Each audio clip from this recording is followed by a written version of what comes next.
And this is my little brother who's right above me. And this is his wife, Soraya, who is from Esmeraldas, Ecuador. And these are their two adorable children, Esme down here and Ruby up here. And that is why she could not be with us today, because they are having a hard day after a long day of distance preschool. So as you know, with toddlers, things don't always go as planned. So I apologize she could not be here to share. She is from Esmeraldas, which is this area up here. So when you saw her picture, don't be surprised if you're confused of why she looks black, because most people don't realize that only 3% of the population of Ecuador is black, but 70% of Esmeraldas area of Ecuador is black. And that is because when the slave ships were going up and down the west coast of South America, Esmeraldas was so isolated. There were no roads going between Colombia and Esmeraldas, or Esmeraldas and the rest of Ecuador, that runaway slaves and people who ran or shipwrecked slaves who made it to Esmeraldas were able to hide in all of the little rivers and estuaries of Esmeraldas, and then they were able to be free. So it's actually basically like a pocket of freedom for Black people from the 1700s moving forward. And so it has a very Afro-Ecuadorian history, and I'm sure that helps influence its cooking. One thing to know though is that this dish, encebollada, is the dish of most of the country, of course, because it's a fish soup. It's influenced a lot. It's eaten more on the coast. But if you go to Quito and you're hungover and you're looking for something for breakfast, you're going to be able to find it anywhere you go. Oops, that was getting ahead of myself. Okay, so let's meet my sister and have her tell us about her soup. So I did host these on YouTube. So I will share the links with you later so that you can watch it in your own time as well.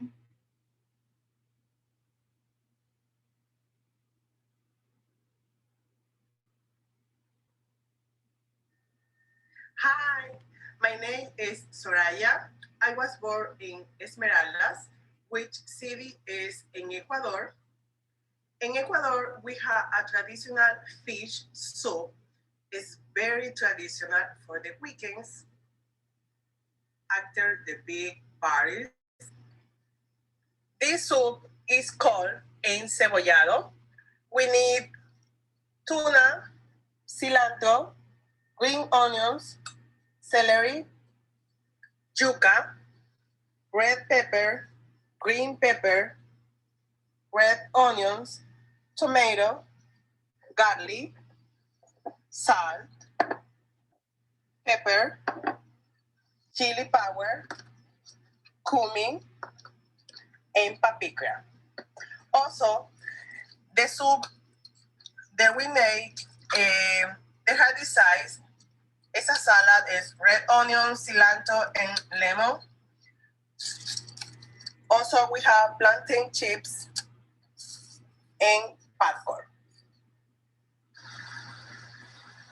Okay, we need cut the yuca in a little more pieces and clean this seed, the heart inside.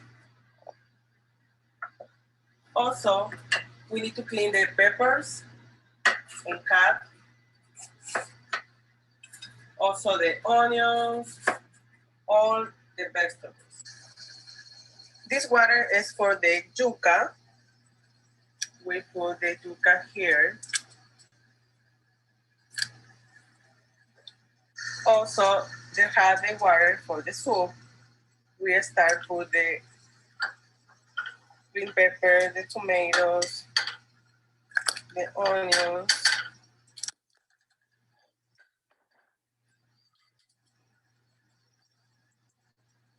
The celery, green onions, everything here.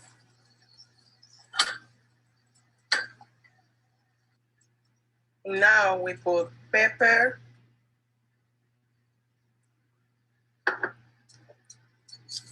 salt,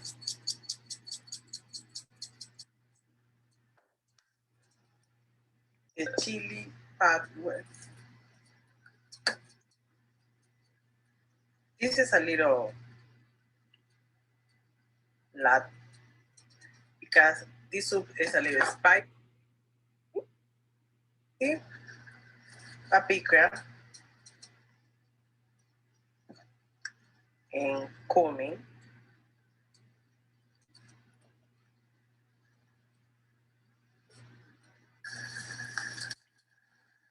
This is cooking.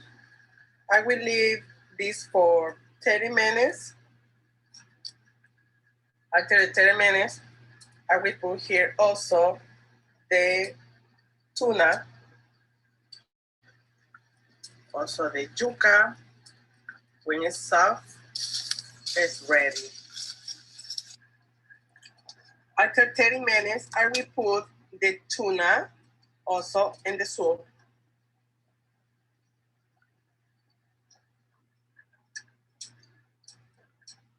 After 15 minutes, I remove the tuna from the soup. Also, I will remove the vegetables I will put in the blender. I have all the vegetables in the blender. I will put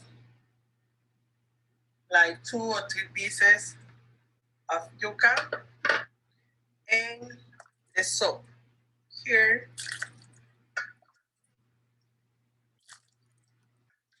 And I will mix this.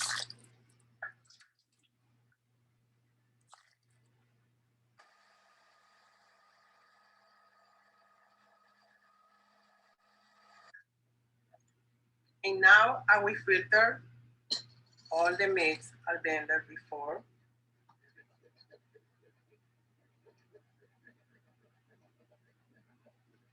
This is the soup.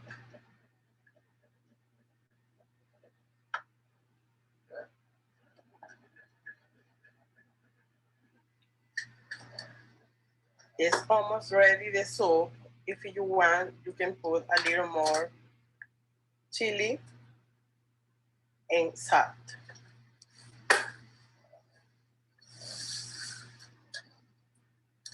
We leave this like 10 minutes more and we are ready for eat. These are the parts of encebollado. This is the broth. We had the salad, the fish, yuca, and the plantain chips. And how do that the play is like this. We put the yuca here.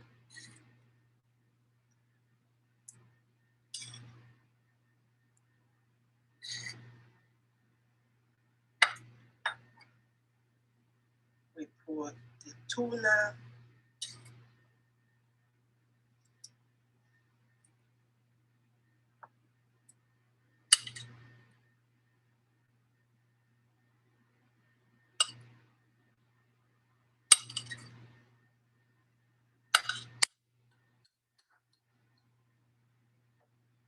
And the salad. You mix all together and enjoy. I want to say something about the plantain chips. You need to make the plantain chips what the green plantain, not the yellow plantain, because the yellow plantain is sweet, but it's really good too.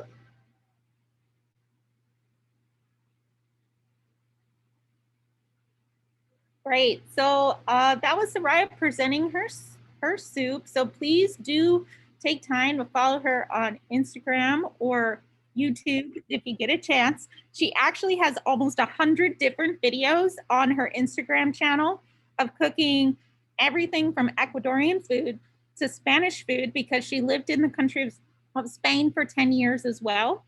And then she has recently, during COVID, lost more than 60 pounds. So she also does a lot of healthy twists on recipes. So please take a chance to take a look. Are there any questions about her soup before I move on to our other special feature?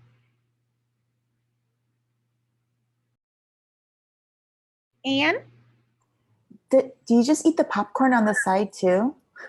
You do. Okay, so because everything in the soup is so mushy, they use the plantain chips and the popcorn for some texture, right? So sometimes some people throw it in, some people just kind of mix bites. But it just depends on how you like it. But it's so that it's not all just so mushy. I noticed Jamal's live cooking demonstration. That's his side thing too. Popcorn or plantain chips. He has that listed also. So right. So corn is huge in the Andean region. And plantains all over South America, right? They're very particular. That's why she wanted to make sure we included that extra feature about using the right one, because she sees us non-experienced folks as often using the wrong plantains. And so she probably could have done an hour on what plantains are what and why, but that would have been too much. But basically, keep green ones for savory food and the yellower ones are for sweet food. And she is not of the mind that you should put the sweet ones in your savory dishes. So she happens to be married to my little brother, who is the sommelier for the Cut, which is a Wolfgang Puck steakhouse in Washington, D.C. So I'm also going to share my brother making a South American cocktail if everybody's up for that. Okay, so here we go.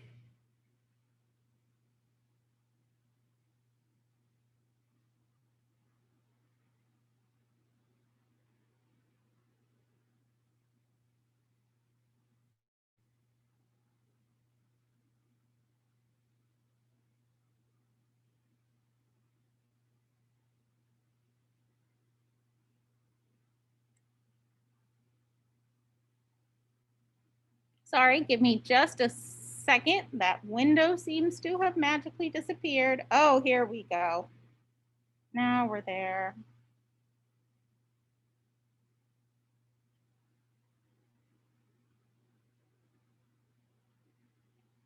Nope, I think we're back on Soraya soup. Let's find our new one.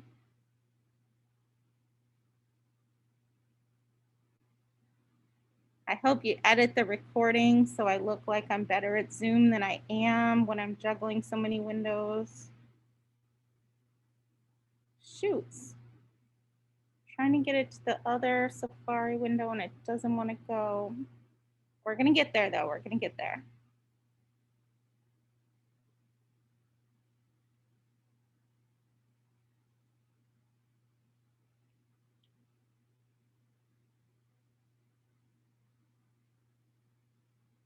Okay. Maybe someone needs to help me. So what do I do when it says that there's a window not available when you go to sharing? I've never had that one. Is it another YouTube? Is it another YouTube? Oh, yep, I got it. I had to shut down the other one first. Nice, good to know. Okay, oops. Now you're seeing, yeah? Yep. Okay.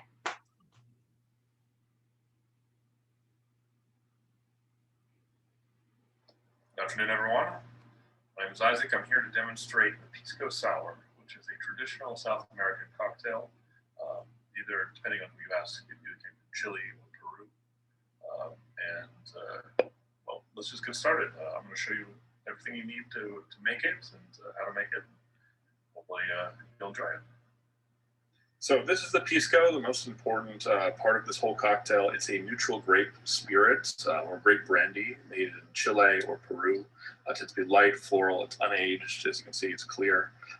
Then you have the simple syrup. I bought it. It's very easy to make. You simply boil water and put a tremendous amount of sugar in it until it becomes syrupy and let it cool. But I just decided to buy it because it's easier. Lemon. As well as the ability to, a knife to cut the lemon, something to squeeze the lemon into the cocktail drink. Then you got an egg, because this calls for an egg. This cocktail calls for an egg white to make it creamy and foamy. Of course, the glass that it needs to go into, as well as this is called Peychaud's bitters. This is made in Louisiana. This is optional. You don't necessarily need this, but it adds a little bit of color at the end, as you'll see later. And then you need some bartending equipment. So shaker is the most important thing, as well as a strainer. And this is called a jigger. which allows you to measure out your ingredients. You can eyeball it, but using a jigger is almost always better. And that's all you need for this cocktail.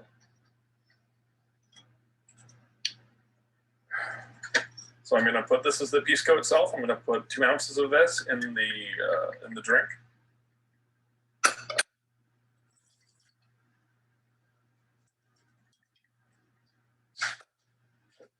Okay, if you spill a little bit. I'm going to squeeze a lemon into here. A lemon this size usually has about 1 ounce of juice. So the proportions for this drink are 2 parts pisco, 1 part lemon, 1 part simple syrup, which makes it very easy to remember. 2 to 1 to 1. So I put 2 ounces of pisco in there. Next comes in 1 ounce of lemon, which in this case is a full lemon. If you want to get a little bit more juice in your lemon, one thing you can do is you can put them in the microwave for about 5 seconds. That actually makes it a lot easier to get juice out of them as if they're cold. But the other good thing is just to leave them out at room temperature, and then they'll express more juice.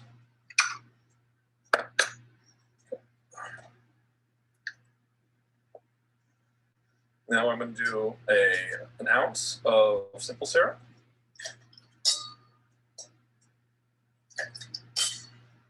Now, one thing that I neglected to mention before, there's no ice in this right now. You'll see the reason for that soon. But next, what I have to do is I have to crack this egg. Now, this is a little different. This can be a little tricky. Make sure your hands are clean. This is the easiest way to do it. Actually, what you do is you can crack the egg, and you can just literally just pass it from hand to hand in order to separate the yolk from the white.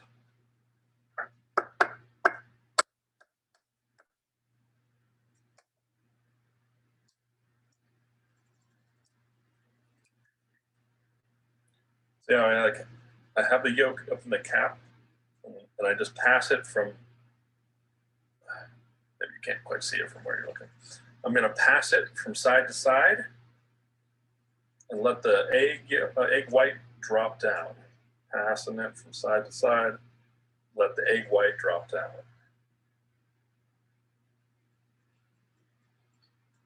All right, and you're left with a yolk on this side, which unfortunately broke, but that's not a big deal, and an egg white. Okay, so I put the egg white in here.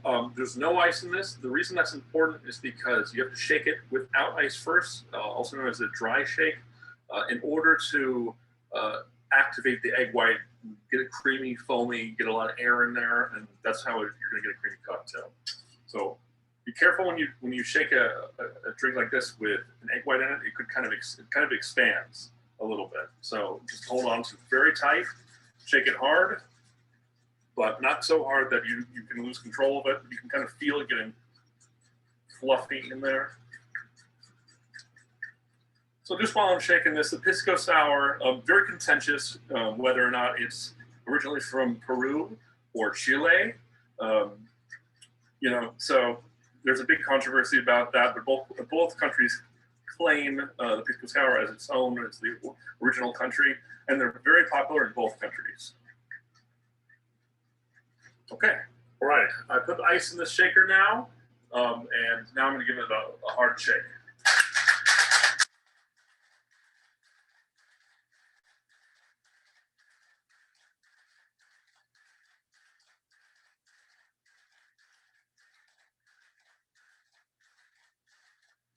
It'll get real cold in your hands. That's when you know when you're getting close. But any cocktail with egg in it, you got to shake it real hard. All right. My shaker has a built-in strainer, so I'm just going to go ahead and put it in here. It should come out nice and fluffy.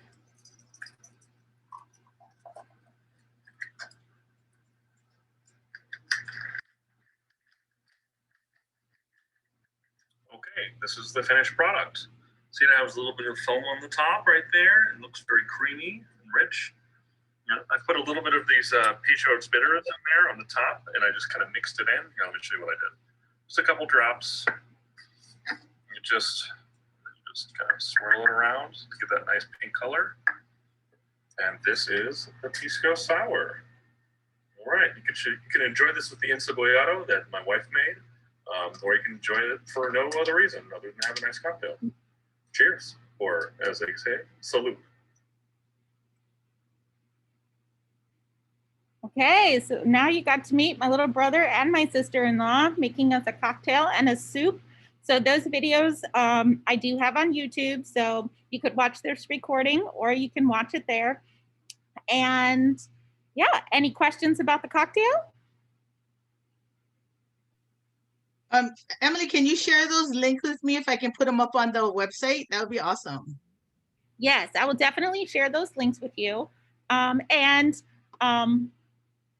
Yeah, so I don't know, Kalehua, if you want me to take up more time or if Jamal's ready to go after me or if he needs a little bit more time to get ready. No, you can keep going if you want, Emily. We have lots of time. Lots of time. Okay, Yeah. great. I know it's hard when you're like she said, some people might need to step away, come in and out and go back and forth. So I knew Jamal was going to come on to talk firsthand about Ecuador. So I decided maybe I would share a little bit with you about my experiences in Peru. So let me go up and pull some of that up then. We'll talk about that. So probably like many of you, I hope that you've had a chance to go to South America. And my husband Arnold and I really enjoy it. That might be a later in life thing that we do on a much more regular basis. Maybe even move there someday because we really enjoy the South American people. I'm not fluent in Spanish yet, although I should be. But Arnold thinks that I am when I am in South America because we can pretty much get around. But my sister-in-law would tell me, heck no, but she's pretty much an expert. So our initial trip to Peru, let me get on my screen share.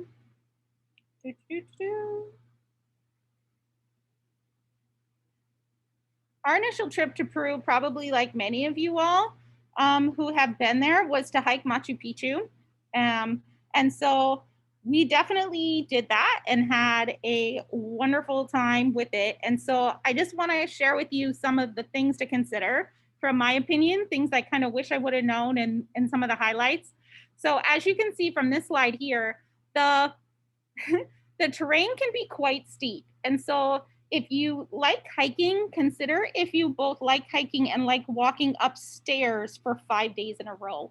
So it's a lot of stone stairs. The Inca Trail, if you take that approach, is wonderfully, amazingly still there from the Incas, but it is a lot of stone stairs. So a little bit different than when you're walking on soft dirt on a soft trail. And it's a much more altitude climb in a much more rapid fashion. So for those of us who are used to living at sea level, the climb is pretty treacherous on our bodies if we're not well conditioned. I will be completely honest, the guide told me I should turn around and go back. And I said, heck no, I'm not gonna do that. I made it this far, I'm gonna keep going. And I just kept walking. And I made it there. You can see here too, at points, it's very narrow. So especially if you're not used to carrying a load on your pack, it can be difficult to balance as you are going up the various stairs. But it's worth it. And when you look at this building or this mountain in the distance here of this city, this is in Cusco, the altitude is somewhat deceptive, I think, for those of us. So I thought I was already at a high altitude when I was in the town because the altitude in the town is higher than it is in some of the places that I was hiking. But at the same time, once you're up on the mountain, it just feels different. The food is delicious. So since today was about food, I do want to say Peruvian food is delicious, very based in the traditional cultures as well as some of the modern influences. So that meat dish in the back is actually llama. So llamas are cute, but they are also eaten. In the middle is a ceviche, and then we have some toasted nuts. And we have some, sorry, I told you I was in the EOC, so we had a couple of things, but it was a good thing. So there are some toasted nuts there and all kinds of sauces. Potatoes, though, are definitely a staple. So all kinds of potatoes. It will be a rainbow of potatoes you have never seen before when you go to Peru. So up in those mountains, potatoes grow well, and the markets are full of all different things. The good thing is there is a wide variety of food available during all the seasons. I happened to be there for the solstice, so it was a good time to go in food terms. But look at all these different kinds of potatoes and tubers, just so many different choices that will be available for you, both in the city and in the rural areas.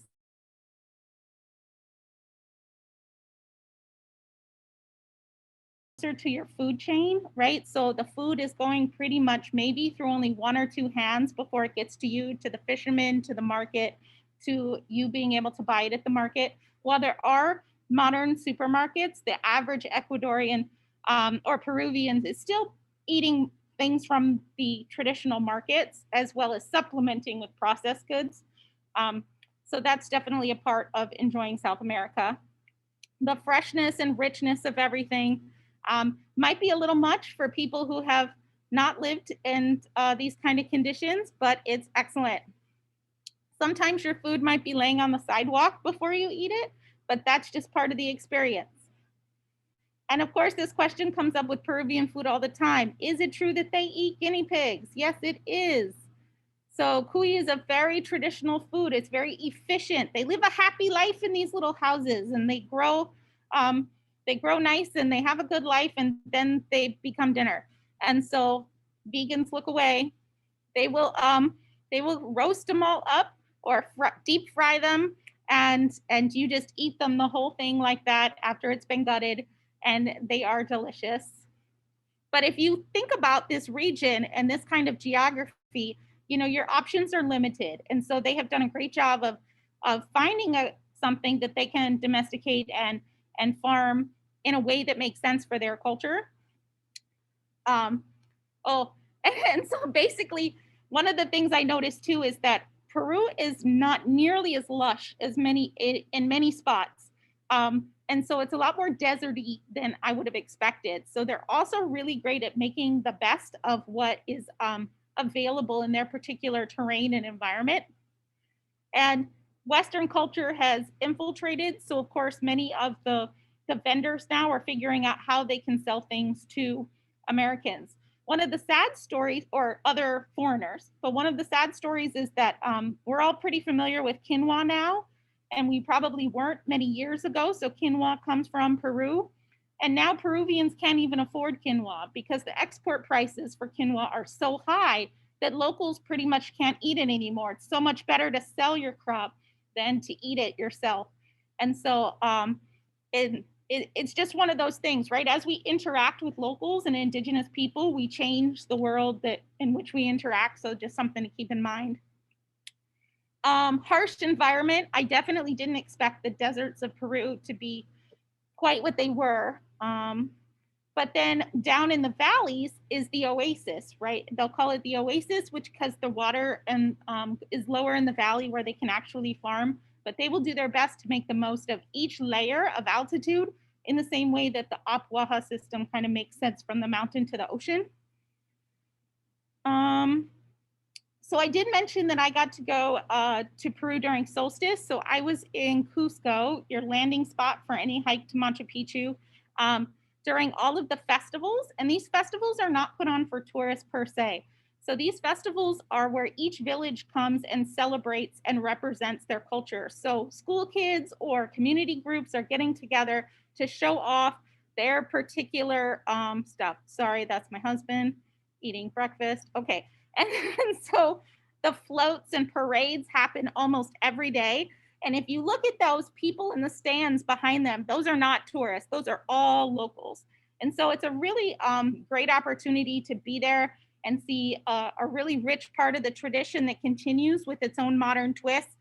So this little Incan kid here has got his little Incan winter hat on, but he's in some kind of space shuttle. So I just love that hybrid of traditional and modern that you see expressed.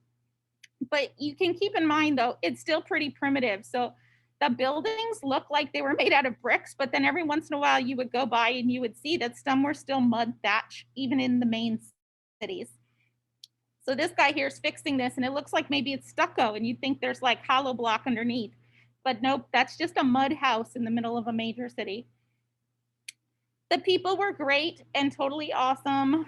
I loved every bit of it, both the traditional and less traditional parts of it. If you've never had Inca Cola, my husband says it tastes like a cross between bubblegum and cotton candy, which sounds disgusting to me, but I love it. I love Inca Cola. It was just recently brought out, though, by a major distributor, so it's no longer really traditional, but it was one of their first major exports. During the solstice, of course, it has a lot of pagan roots, so depending on how you feel about that, you may or may not want to go during solstice. But it's awesome. And it's just as awesome in the cities that I found in Peru as it is in the countryside. I really enjoyed both experiences. So if you get a chance to go, make sure you make your trip where you get to do both. In the smaller cities, you get to interact with people a lot more, see more of the Andean people in their natural environment. You get to support more small vendors and small businesses that are going on. But the cities is a fabulous experience too. In this particular slide, these are pigments. And since my daughter's an artist, it was really great to have her getting those natural pigments that my daughter could then mix into her own paints. So just some super discoveries we had while we were there. But it's also fun to be a tourist. So there will be those tourist moments and opportunities. Here's mine, where I needed to be part of the sun ceremony. But as I mentioned, these festivals that are going on, if you get a chance to go to Cusco during solstice, are really not for us. The other question you might have had is you see a lot of rainbows, and it might look like it's a, if you ask my friends, they're like, did you go to a gay pride festival? Why are there so many rainbow flags? So you can see a rainbow flag up here in the back. That's actually the city flag of Cusco. That is not a LGBT flag. So the rainbow flag represents all the different cultures coming together. And it also represents different pieces of nature. It has a lot of different interpretations, but those are really, they're not LGBT flags. That's basically what I wanted to point out there if you noticed all the rainbows. The other piece is that if you decide that you want to hike the Inca Trail and go to Machu Picchu, one of the things I want you to keep in mind is the most important thing is who you choose as your tour operator. We happen to get lots of recommendations for a really great tour operator that makes all the difference. The Incan Trail is controlled. You cannot just decide to go hike it yourself one day. You have to buy tickets, sometimes as much as a year in advance, and you have to go through a tour operator. So picking your tour operator is the biggest choice. The more you pay, the more you get. So part of what the larger tour operators pay for is the first right of the best times to go and the best places to camp along the trail. So if you go with a lesser price one, it might mean your hikes are erratic throughout the day. You don't necessarily travel at the best times or during the best spurts. And it might mean you're camping out next to more other travelers, or you end up passing more travelers as you're on the narrow trail. For us, we really paid a premium to have a great tour operator. So when we started the trail, we were with a bunch of other Americans, and we all made it out alive. Each day, the porters made sure that they set up everything that we needed, and we hardly felt like we were camping. And I don't mind roughing it at all, but when you're already doing such a tough climb, it's great to have somebody pampering you the little bit you can be pampered on a trail. And like I said, the altitude was definitely the hardest part, but it was an amazing experience. I recommend to anybody. The geography is diverse, and you're going to see ruins that no one will ever have seen unless they have hiked the trail. And so that's great to be part of such a experience, because while you can take a train to Machu Picchu, you cannot do the trails unless you've done the hike. It's a lot of steps. I started off by saying that, and I'll say that again. It's a lot of steps. So I live in a high rise in town most of the time these days. If you can walk up and down the high rise stairs for 5 hours a day, then you're ready to do a Machu Picchu hike.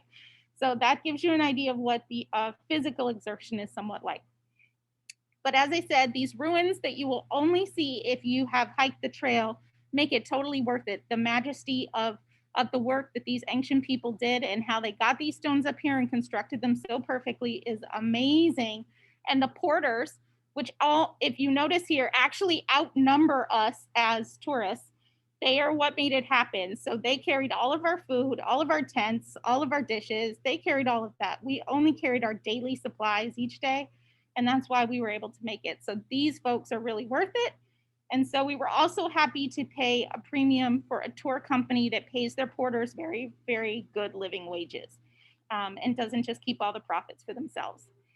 You'll encounter llamas and have great food. It's just a wonderful experience. I can't hype it up enough. So like this picture looks like it's out of a National Geographic and it's just off my camera. It's amazing. So another thing a good tour company does is it knows when to have you arrive at Machu Picchu. So you'll notice there's hardly any tourists there because the tourists are there the most in the morning. So the later you're there in the afternoon, the more you'll have it to yourself. And then you'll be able to get these pictures with nobody else in them or very few people. So I wanted to tell you about that. And I also love Ecuador, but Jamal's here, so I know he can take it away with more awesome stuff about Ecuador. Yay, thank That you was so much, Emily. great. That was awesome. Awesome. That's great. Nice job. Wonderful. Emily, I have a quick question. What is the best time of year to visit Peru to do that hike? Yeah, so that is a matter of opinion because there's times when it's rainier, and there's times so it's the weather is rainy, but yet there's kind of like more to see, or you can go when it's drier. But I prefer to go because Cusco is right there. I wanted to go at solstice, so I also got the festival. So I really thought that going when the city's in its full cultural bloom was the most important part. Now, I went right after the solstice, so it's most expensive to go during the solstice itself. We arrived into town the day after. It's sort of like arriving somewhere the day after Christmas, and the decorations are all still up, right? So you still get to see all the decorations, but a lot of the high price for Christmas stuff is done because people went before Christmas to see it all and then celebrate with Christmas as the finale. So that was the awesome part for me, was going at that time of year. It looks so amazing, like once in a lifetime kind of Yeah. experience. That was nice. It is, and I didn't, I don't want to take space from anyone else, but the next thing I was going to show you was the Amazon, which we also did the Amazon in Peru. So, yeah, which was another amazing experience because if you really do your homework, and I'd be happy to help you with that, you can find truly indigenous folks in the Amazon who are working on their ecotourism businesses. And so we were able to be, really remote. So there were only 5 of us tourists. We were hours and hours and hours into the Amazon, and we had a wonderful time, searching for huts. And Can you show us some pictures? Can you show us a little bit? Sure, I'll show you a little bit. Here we go. Okay, great. Oh, either one, whichever one you don't want. Yeah. Okay, let me share screen for that.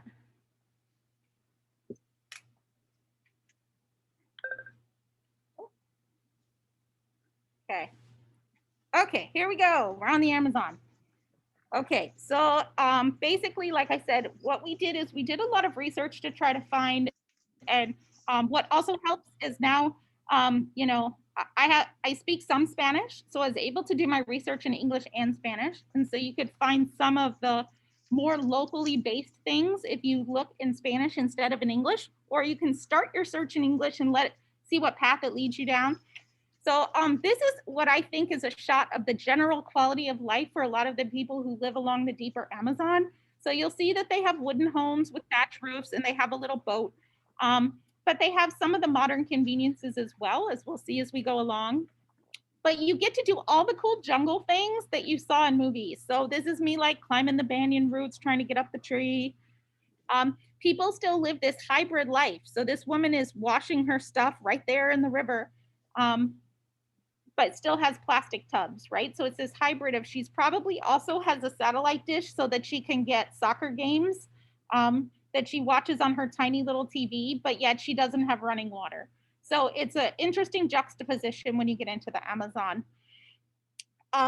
These long canoes, these long boats are how you get by. They're nice and shallow because the Amazon varies in depth, and all of the little tributaries that people live down, which are like streets or neighborhoods that are in these different ones.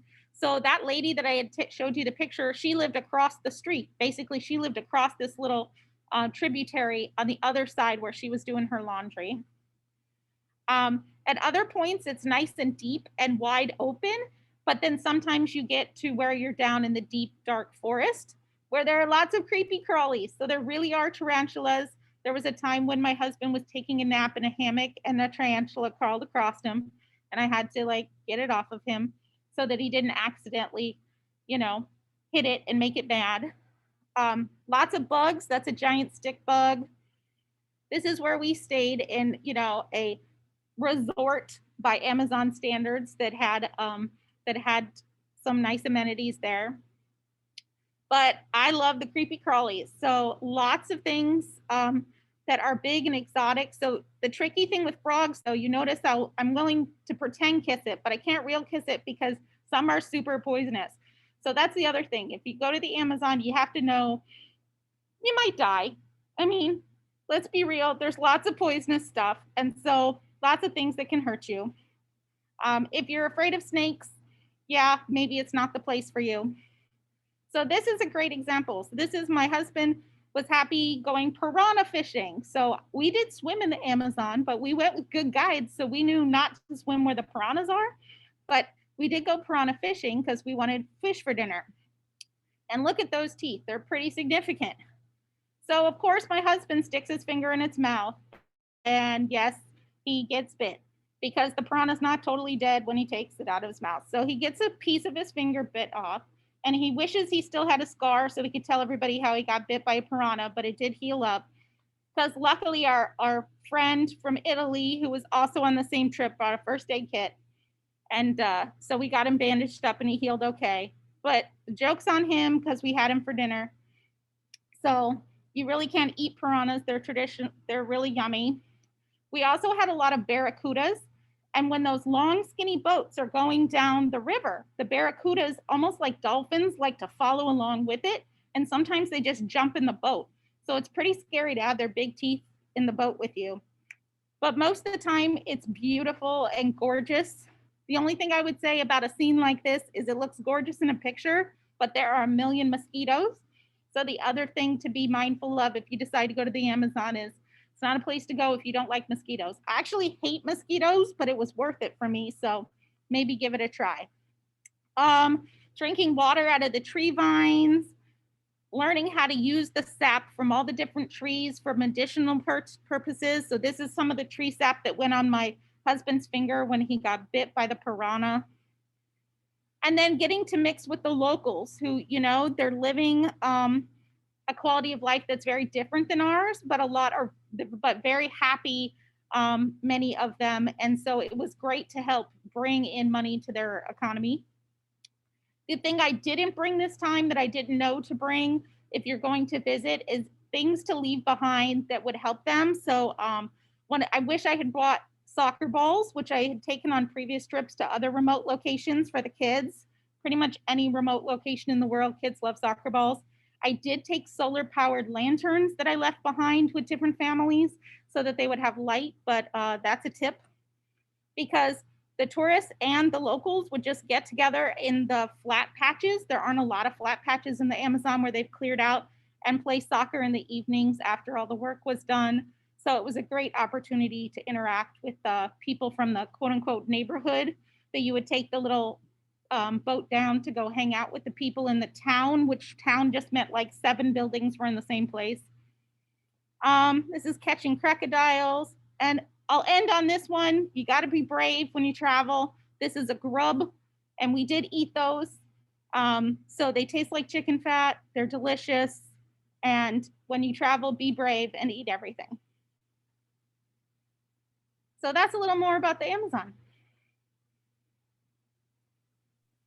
Thank you so much. Wow. Paulina and I would starve as vegans. Oh my God. Oh. You wouldn't necessarily starve. You saw they have a lot of potatoes. You just would be eating potatoes. Potatoes. Every day. Yeah, so in the mountains, you'd be eating a lot of potatoes in the corn. You'd have trouble in the Amazon. They would feed you some kind of grass that grows or something that's edible, but it's really a lot of eating fish. It's like any coastal place. You know, that's definitely their main source. Thank you for that. That was so Yeah, interesting. thank you. Anybody have any questions before Emily ends? Awesome. Comments? Thanks, Emily. You're very welcome. Anybody who wants to plan a trip, needs help, I'm happy to help.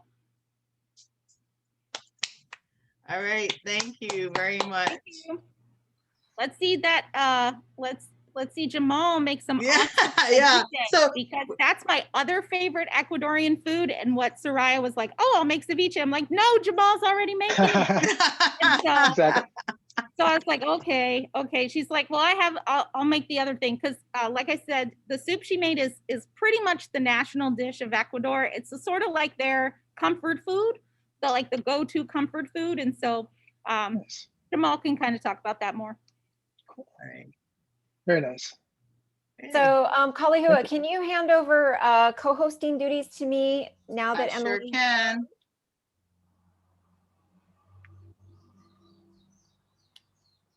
Okay, wait, I gotta find you, Kim. I'm Where are you? probably. Oh, there you are. I gotcha. I can't. I don't have that. Emily has to give it back to you. Oh, hey, Emily, can you hand over the hosting duties to me before you take off? There you go. Thank Thank you. Back to you, Kimberly. All right, thanks. All right, so we do have Jamal here. Jamal, are you ready to go? Or Well, I think we'd take a little short break. Yeah, Yeah, that's just what a I was short told. Yeah, one. so maybe we'll do Okay. that. Yeah, and then Okay, so during our little short break, I'll just play a little a South American flag quiz, and it's just a video so you can watch it and guess. And then Jamal, you can get yourself set up and prepared and ready. Okay? Okay, All sounds right. good. Okay. And then I guess everyone who's going to join in with the cooking demo that has their ingredients, you'll have time to get those all laid out and ready before we start as well. Okay. Ay. Sorry. Okay, wait, I'm trying to share. Sorry, Kuhiba. I'm trying to. Oh, well, okay, I'll just share my screen. Okay, everybody can just play along. Oh, there it is. It's coming, it's coming. Okay, let me remove this. Okay, here we go.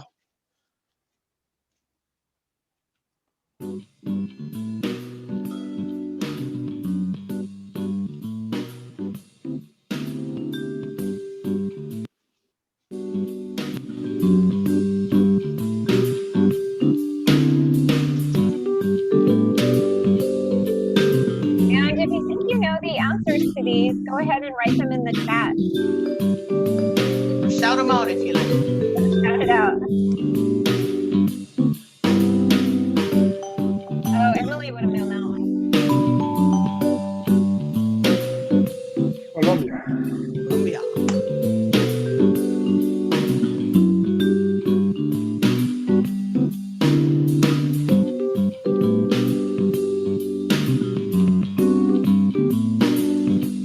I'm going to say Brazil.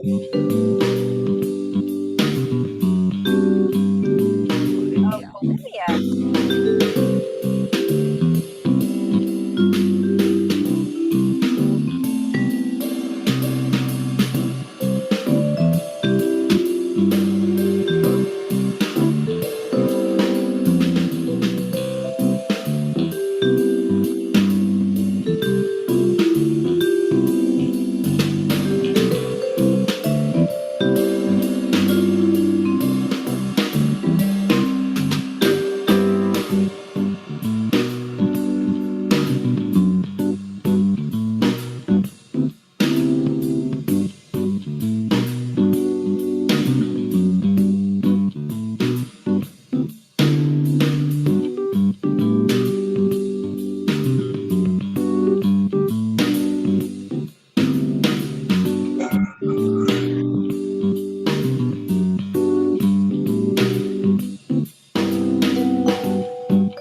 Brazil.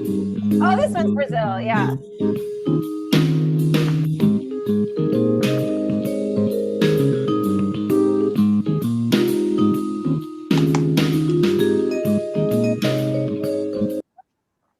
All right. Is that fun?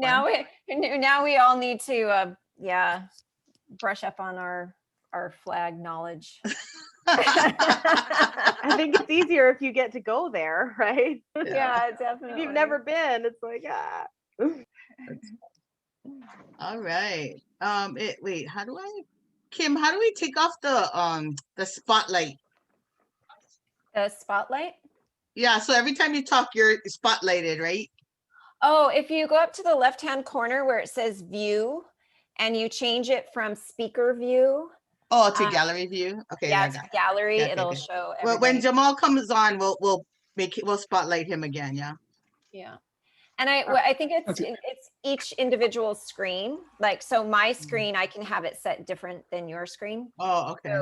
So for everyone that's participating, once we do the cooking demo, if you want to change it to speaker view, then Jamal will be the main person on your screen.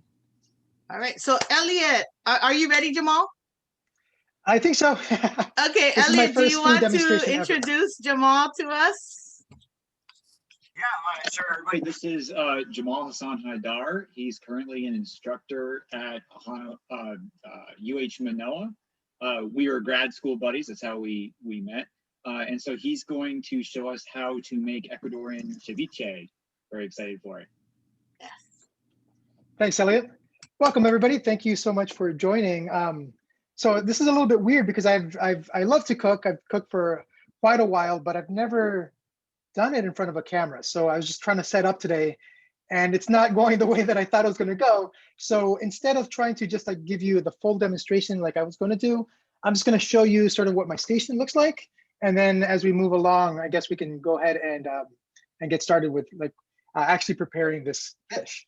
So I picked the ceviche, right? So I lived in Ecuador for about 7 years. I moved there when I was 11 years old, and I lived there until I was 18. And in that time, you know, just I already came from a family with rich like food backgrounds. We always enjoyed cooking and stuff like that. So, you know, it was interesting to learn a new experience and learn a new culture, and more than anything, learn just a new cuisine that comes with it. It is kind of funny. So there's a lot of, you know, different, just like in Peru, just like, you know, there's a lot of different kinds of terrains. You have the mountainside, you have the coastal side, you have the Amazon, and you even have the Galapagos archipelago. So there's a lot of different types of food and different ingredients to work with. Eva, look at my camera. Oh, sorry. So what I was going to say is one interesting thing is that I grew up, not eating pork. And when I moved to Ecuador, like it was a quick realization that a lot of the food that we eat, at least in the place where I was living, is very pork based. So I was like, okay, well, I don't want to focus on anything like that because I don't really have a lot of experience cooking pork. So then I thought, what was the next best thing? What is my favorite dish when I lived there? And that would have to be the coastal food in general. And so I think the ceviche, especially the Ecuadorian ceviche, is a good representative of sort of those kinds of flavors. And because we're in a place where, you know, we have fresh fish here in Hawaii, I thought maybe it would be a good idea to give you a little bit of the demonstration like that. Cool. So let me just go ahead and show you, again, we have the list of ingredients on the website, and I was trying to get this and do like a live demo for you, but let me just show you what I've done so far, if I can figure this out. Give me just a second, because I think I know how to do this. Let me just change my camera to my website, and I'm just gonna be holding this. So hopefully it's not too dizzying. All right, can everybody see that okay? Okay, here we go. So let me just start off and kind of show you little by little what's going on here. So the ceviche is actually, it's gonna be using raw fish. Can everybody see that okay? Is that like too zoomed out, too zoomed in? No, is that all right? that looks great. Okay, great. So the first thing I wanted to focus on is the fish itself, which is this pile right over here. Now you think raw fish here, you maybe thinking something like poke. That's kind of the idea that I had. And I actually tried experimenting with this on my own, and the poke has like a nice bite-sized cube to it, and which I thought would be kind of a nice thing. So I tried that, but it ended up being too big of a piece. So if you look a little bit more carefully, hopefully people can see that okay. We are looking at slightly smaller slices. So maybe I'm thinking something like take a cube of poke and then maybe cut it into like 4 pieces. And the idea is because what we're going to do here is we're actually going to cook this fish, but we're not going to cook it with heat. We're actually going to cook it with lime juice, which I also have prepared. And so what the lime juice is going to do is sort of cook it with the acid in there. And if the cube is too big, or if your chunks of fish are just too large, then all that's going to happen is you're going to get like a cooked outside, but then the inside will still be that sort of raw and fish texture that you don't want to get. So you do want to get something cooked all the way through. Okay, so that's, by the way, are people going along with this? Is this how we're going to try to do this? Or should I just kind of give you what I have so far? So I guess the first step would be preparing the fish and getting the fish to the right size. Again, I'm just using, my pile looks a little bit small. This is only like about 1/2 pound of fish right here. And what I'm going to do now that it's chopped, I'm going to cut up a couple pieces of garlic and some chili peppers. And we're going to marinate that with the lime juice. So this is the lime juice right over here. And basically what we want to do is just completely submerge the fish in lime juice. And this is actually going to take a while for it to cook. So it takes, depending on the size of the fish fillets that you use. How many limes? That's a good question. Depending on the lime that you use. So I bought these at Costco and they've been very stubborn to get any significant amount of juice on. So this right here is only about 10 limes. That's 1/2 mason jar. But if you have some, much juicier limes, I would say, something like that. Really, the amount of liquid that you get, the most important part, sorry, is that we cover the fish. And so let me just show you. I saved a small amount, which I did earlier this morning. So I'm trying to get the detail of what, I think everybody knows what raw white fish looks like. But now after having soaked in the marinade for a little bit, what we end up getting is hopefully something that looks a little bit more along the lines of this. So I'm going to try and see if we can notice a difference here. Okay, can everybody see that? Okay, so here's the cooked version, and now you can start to see the pieces. They start to look like there's no longer that like raw flesh on the outside. It's more of a. Can people see that? Okay, it's a little bit challenging with the camera, but anyway, that is the idea. So we're going to just let that sit for a few hours. I recommend about 3 to 4 hours, and then just check it afterward to see that it's basically that color all the way through. So cool. So that is the first part, and then the first step here is going to be just mixing these ingredients. So we have the raw fish, we have the garlic, which I'll chop into small pieces. Same with the chili pepper and the lime juice. A little bit of salt, mix it in a bowl, put it in the fridge, and we'll keep it there for a couple of hours. Okay, let me get back to my original camera here. All right, so far so good. So that's exactly what I'm going to do now. And then I'll show you just a little bit of what happens with the vegetables as we move along. Are there any questions so far? I saw some in the chat. How many limes? Yeah, anything else? Is it, Jamal, is it kind of like blasphemous to say, is there a vegan version of this? Can you use that's a good, yeah, go ahead. The fish? There is something, I don't remember what it's called in English. So it's like a palm. I'm trying to remember the name. Maybe if somebody knows what I'm talking about, they could help me out. Heart of palm. Heart of yes, palm, that's maybe. the one. That's the one. That's exactly it. So this is a good substitute for people who are not interested in any kind of meat version. This is something that I've tried. It works. I don't know if that's available here. I assume it should be to some extent, but yeah, that would be like my first go-to substitute. But I'm sure coconut could be something. But I haven't given it enough thought to see what other options that could actually work as well. Okay, cool. So now that we have our fish sort of ready, and the juice that we're using here, we don't need the entire thing. We're going to save a little bit to marinate the vegetables as well. But the fish should be nice and covered. Let me see if I could just show you that in my option. Nothing too fancy here. Just put everything in a bowl. Make sure that it's pretty much submerged with the lime juice. And then we're just going to let that rest in the fridge for several hours that it takes. Kind of did it on purpose because that way people don't try it right away. If it doesn't work out, I'll be long gone by then. So hopefully, I'm just kidding. But anyway, that's the first part. And this is really the piece that's important because we want to make sure that the fish, I am using fresh fish, the fish that I bought this morning, but because we're not cooking it with fire, you want to absolutely make sure that you're eating a safe product. So just when you're done, when you look at that fish and make sure that it's ready, look at a piece, make sure that it is in fact doesn't have that raw texture on the inside, and it should work well. All right, cool. So once that's done, and you could do that ahead of time if you'd like to, the rest of the ingredients here, they don't really need to marinate that long. But once everything is done, once the fish is done, we sort of mix it all together and maybe let it rest in the fridge for about another hour so that all the flavors can pick up. And then that's it. You can serve yourself a bowl with a couple of the sides. Let me just show you what I've done so far, since again, I was trying to do this live with the knives and actually cut this stuff in front of you, but I really don't have any successful angles that I can get my camera on. Should I slow down? Are people trying to move along with me, or how are we doing this? How's everyone doing? Elliot, are you cooking along? Because we know that you had bought ingredients. Oh, I couldn't get obviously together in time, so I'm not cooking along, but I'm taking notes. Taking notes. Okay, cool. Yeah.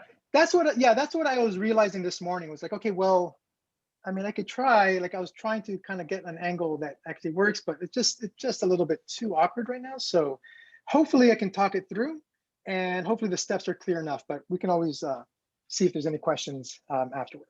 And we're also recording this as well. So if somebody wants Perfect. to go back and watch the recording, they can do that as well. Okay, awesome. Yeah, we can kind of do something like that. All right, so in terms of the vegetables required, right? So obviously we had a lot of lime. Most of the lime juice was actually already utilized just to marinate that fish. We're gonna have a little bit left over, maybe the juice of about 5 limes or so left over.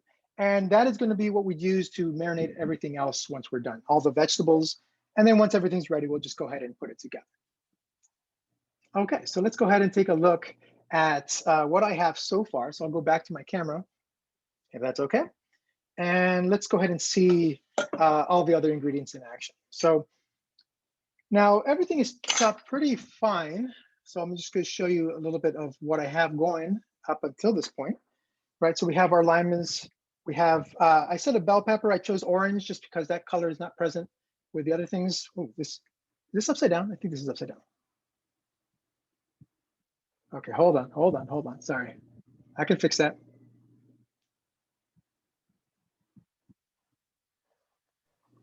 You're definitely multitasking with the technology. This is what I was realizing. I knew this was going to be tricky, but then I was like, okay, this is hard to do all by yourself. But anyway, We should have had somebody hold your camera for you. I consider that as well. But it's okay. But anyway, here's can people see that okay? So I have the tomatoes over here. That's a great view, Jamal. This is perfect. Is it? Yeah. That's good because it's actually frozen and it looks like it frozen in a great place. So that's very rare do I get the chance to say that. Well, now that it's frozen. So we got the little bit of tomatoes on the corner, a little bit of jalapeno, cilantro, chopped very fine. I got an orange bell pepper, and I got a little bit more limes just there just to marinate the rest of the vegetables once it's all together. Here we go. Okay, then at the very end, once it's all ready, some toppings are gonna be, some popular toppings here are gonna be plantain chips, which I didn't make, I just bought at Costco, and some popcorn. And so that's what we're gonna do at the very, very last step. But so now what I wanna do is just go ahead and put this all in a bowl, right? So we have the tomato, jalapeno, cilantro, the bell pepper. Oh, one more thing is the red onion. So I didn't chop that really fine. Instead, what it looks like a julienne cut. Let me just kind of show you there, just very thinly sliced onion. And right now where it's resting, it's actually resting on a little bit of warm water with some salt. And all this is gonna do is gonna take away that bite and that strong crunch of the onion. So when you eat it, it's just a little bit more mellow to the touch, but you still have that good onion flavor. Okay, that's basically it. I mean, it's just a matter of mixing it all together and then putting it together at the very end. So let me go back. Sorry about my hands on the picture there, but perfect. All right, so does that sound pretty simple so far, right? I know that this might take a while to get all those vegetables cut up and stuff, but other than that, it just sort of cooks itself, right? It's all just about a marinade, basically, but a marinade that it just kind of all works together. You can just eat it all at the end. Okay, so what I'm doing right now is I'm talking through, I'm just gonna put all those fresh vegetables that we see together in one big bowl, add a little bit of salt and pepper, and a little lime juice at the end, and that's basically all we're gonna do. Just let it sit there for a little bit, maybe about an hour or so. So maybe I can show you what this bowl is looking like so far. Can people see that okay? I don't know, I know that angle is a little bit weird, but Yeah, we just so we can see sort of a little bit better what's going on. So I'm just gonna mix that up a little bit. Get nice little colors there. Oh, yeah, this camera is not as pretty, but I'll move on to the next camera. And then just like I said, a little bit of salt, a little bit of pepper, some lime juice. And then depending on how much, depending on the level of spice that people like, if you want to add a little bit, or maybe other seasonings, I think some popular options would be either some cayenne pepper, some cumin. Those would be some things that might come in handy. So these are just all optional at this point, but depending on the flavors you like, I think these flavors mingle pretty nicely. So I'll just add that a little bit. And yeah, that's pretty much it. We're almost done at this point. You know, pending having to get all those vegetables cut up, which is the part that takes a while. But after that, just kind of throw in the rest of your lime liquid, and there you go. So I'll just give you a short demo of what this looks like. And there we go. So let's see. Oh, that's not the button, sorry. Okay, cool. So my lighting is a little bit poor, but this is basically what we end up looking like at the end. Just a nice mix of the vegetables. I got the onion, tomato, the jalapeno, cilantro, lime juice, everything is being combined now. And so at this point, what we can do is just cover this up and basically just let it sit in the fridge for maybe a half hour to an hour. Just let this marinate for a little bit. And at this point, that's basically the end result. So what I wanted to do is maybe prepare a dish with the fish that I had already made this morning, and just maybe show you a little bit of what the presentation would look like at the end. So I'll just talk through that as I'm mixing things along and getting everything ready. But yeah, so the final step, so once your fish is done and marinated, like I showed you with the small bowl that I demonstrated, make sure that your fish is all cooked through. It's all nice and white. The lime did its job of cooking everything throughout. Now, depending on your level of acidity that you like, you might want to keep all the juice from the lemons, from the fish.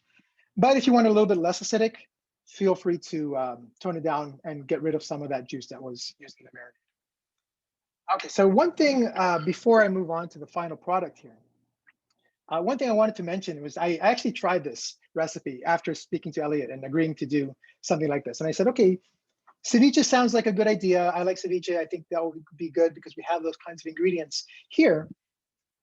And so I tried it, and my first impression was the lime is very, very strong. So it's a very, very citrusy flavor. And I was a little bit unhappy about that. And I was thinking about why is it so different? And it's not super different, but it's strong lime flavor. And then I realized that in Ecuador, we have a special fruit. It's called naranja agria, which is literally translates into like a sour orange, basically.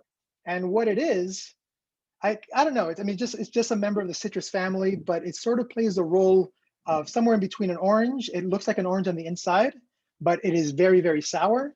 But I guess there's just a little bit of hints of notes of sweetness that you get from that. And so just that gives you a slightly nicer combination. It's not as acidic. It's a little bit more mellowed down, but it does an equal job of balancing it out. So I wanted to mention that because if people find that this is in fact too acidic, it might not hurt to throw maybe the juice of half of an orange, a fresh squeezed orange, or maybe if you have any other citrus that might just lighten up the flavor a little bit so that you don't get something that's so acidic like that. And that's basically it. So now what I'm going to do is just put it all together and show you just what the product ends up looking like. So I'll just dump some of my juice, and if you want to make an individual bowl, you can go ahead and just kind of take your two bowls, your bowl of fish that's already prepared, and then just a couple of spoonfuls of the vegetables. Or if you want to just make one big batch, you can put it all together in one bowl and have it ready to serve. So I'm taking the individual route. So basically I'm going to mix my fish together with some of the vegetables that we have. And so you're going to eat this with a spoon. This is not something that we just kind of eat with our hands or anything like that. Different countries, different South American countries have their own versions of ceviche. I'm not exactly sure how other places do it, but basically this is what I grew up eating when I lived in the place. So let me just show you my last demo here, and we'll get through it. So at the end of the day, what we're hoping to see is something. Sorry, I'm going back and forth with this camera, and it has not been working to my satisfaction. But okay, there it is. That's not too bad, right? So you have a little mixture like that. And what we want to do from here is, yeah, just go ahead and check the seasoning. At this point, now that we've mixed everything together, again, check for salt and pepper, any other spices that you think might be necessary. This is just an individual bowl, so maybe just add a drizzle of oil. I use avocado oil personally. And there you have it. Then you can just go ahead and top it with the ingredients. And there you go. Sorry, okay, my camera is just like, my webcam is not doing what it's supposed to do, but hold on. Sorry, all the movement, if you're dizzy. All right. Let me just go back to the original because this is not working out the way I wanted it. But at least people got to see sort of what the final product looks like, right? And then so from there, we can go ahead and just top it off.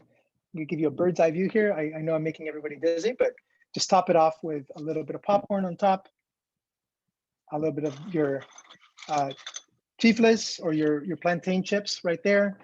Just work on a few. Oh gosh, this is so bad. So you work on a few tablespoons at a time, and then you can just add more toppings as you go along. And that's basically it. That's the recipe. So hopefully you enjoyed. I wish I had a better station so I can actually show you live step by step so we can work through this together, but hopefully you learned something out of the process, and that's good. Cool. Are there any questions at all about the recipe? Take a bite of it. Take a bite of it so we can okay, see. that is what I'm supposed to do, right? Yeah. Okay. So here we go. So this is it, and this has to be a confident bite. So let me get a good amount of fish. Make sure my fish is ready. I got a good plantain chip. Oh, yum. Oh, yeah. I'm so hungry now. I like the acidity personally. I'm okay with it. I'm a little bit more accustomed to it at this point, but that could be one thing that I feel like could be a bit of a turnoff if you're not accustomed to so much in one bite, because it is, it's like limeade in addition to all these other savory dishes. So it's an interesting flavor, but I think they work well together. It's a little spicier than I wanted it to be. So that's, but other than that, yeah, it works nicely. There was a question, someone asked if you can eat this with bread. That's a good question. Yeah. So for example, so what I was saying, different countries and even different regions within a country all sort of have their own traditions, right? So one such example, when I've eaten ceviche in Mexico before, and there it's a drier sort of result that we get. It's not something that you eat with a spoon, but it's something that you can sort of serve like on a tostada, just pour it on top and eat around it, or even eat it with tortilla chips. So maybe something along those lines. And the textures are very similar. I mean, you have your fish, you have your vegetables, everything's marinated in the lime juice and everything. I don't know what technical differences there are and what makes what makes one recipe unique to a certain region or country, but yeah, that's what I've seen so far. And we're just talking about Peru. Peru has its own style, and it's very popular, probably one of the most popular ceviches out there. And that, if you look at that sauce, it's a little bit different as well. So it's a little bit different than the way I prepare it. But yeah, that's maybe crackers. Yeah, maybe crackers more than bread. Yeah, crackers could be good. Something crunchy. Yeah, so for me, the plantain chip is really what does that. For me, the plantain is really good. And if you want something not as crunchy, I mean, I recommend crunchy. That's a good thing. But there is something else you can do if you find plantains here. It's a little bit difficult to find sometimes. But rather than cutting your banana so thin, there's another thing that we eat that can also be accompanied with ceviche, which is called patacon, which is, think about like a thicker cut of the plantain banana, and then it's sort of deep fried, and then it's sort of squished down. So it looks like a thicker version of a plantain chip, but it still has that softness on the inside, and that works well in addition to these ingredients. Cool. Does that? What kind of alcohol would you pair your ceviche with? Good question. Oh, I will definitely go with a beer. This is actually hangover cure number one. Is after a long night and the day after, you're on the beach, wake up, and maybe sleeping a little bit. But when you're ready to go, just have yourself a bowl of ceviche, have yourself a pilsener, a nice Ecuadorian lager, and that is my preferred combination right there. That's so funny because Emily was saying the soup is also like the hangover cure. So I'm starting to see a pattern here. Yes, no, there's definitely a pattern. With South America. I think I need to go there. There's no doubt about that pattern. Yeah, I agree. Cool. I know there's a Tahitian dish that does the same thing, right? But they put coconut milk in it. Oh, interesting. Okay. Yeah, cool. like cool. pastel cru or something like that it's called. And it's like they use all the limes and the vegetables and they marinate it and cook the fish, but they put cool. coconut milk in it. See, that sounds like a really interesting combination too, because then you're going to get a little bit of that. Yeah. I don't know, just like a little bit of creaminess. I don't know. I mean, again, this is something that I haven't really made much of, but now that I started doing it, I'm like, you know what? I can just start experimenting a little bit and seeing, what other ingredients we have available here. If you want to play around with the recipe, play around with the fish too. By the way, one thing I was going to say is that you're not limited to just fish, right? I use white fish, but if you wanted to use, say, shrimp, you can use shrimp. You can use octopus. You can use like clams. And if you wanted to go like a vegetarian, vegan option, there are certain things that you can substitute as well. So that's all good. And yeah, you can also do a combination. Ceviches are also very popular too. So it's a little bit of everything. Jamal, maybe you could talk about how, for folks who haven't been to South America and are used to maybe Mexican food, they're used to it being spicy, but yet most cultures in South America, the food's not necessarily spicy, right? Yeah, that is correct. I mean, it's a little bit interesting because I come from, I don't know. So I come from a background. My father was a chef, and he, like where I get my name, he's on the Lebanese side of food. So I grew up my whole life kind of with a specific cuisine in mind and sort of a specific kind of mindset that I had going into food. And a lot of the stuff that we ate, a lot of that kind of food oftentimes was spicy. So I grew up with that, like liking that. But yeah, definitely when I moved to Ecuador, and I was still young, but even when I moved to Ecuador, I did notice that there's, obviously we used lots of different spices. And in terms of the amount of heat, it was significantly lower than what I was usually accustomed to. So yeah, definitely if you think Mexican food and a lot of like the Mexican salsas and other, various chilies and other peppers that you consume, you don't really get that too much. Obviously there are options, but yeah, it's definitely mellowed down in that regard to some extent. Yeah, so I know that one of the things that had been explained to me is, especially with the Andean cultures, right? They're so far up in the mountains that they didn't have access to all the spice trades that were going on in other places. And so really their flavors are just based in local ingredients, of which they just weren't huge fans of spice. And so there are some spices and some things are spicy, but for the most part, just that really carb heavy, veggie heavy food. Yeah, a lot of corny. Yeah, like you're mentioning about Peru too, right? Like where I grew up in Ecuador was the mountainside. We actually lived about 5 hours from the beach, so it wasn't like a quick access that we can just, I feel like ceviche, let me go get some fresh ceviche from the beach. We didn't have that option. So yeah, so where I grew up, it's more corn, potatoes, that kind of thing. But yeah, if you go to the coast, then it's more, all the a lot of plantain, a lot of yuca, cassava root is also very popular. And obviously all the fish and stuff like that. But yeah, I think that's one of the more interesting things is just the vastness of the different types of terrain and the different types of food that people grow up in, just based on the types of ingredients that you can get in one local region compared to another. So I thought that was really neat.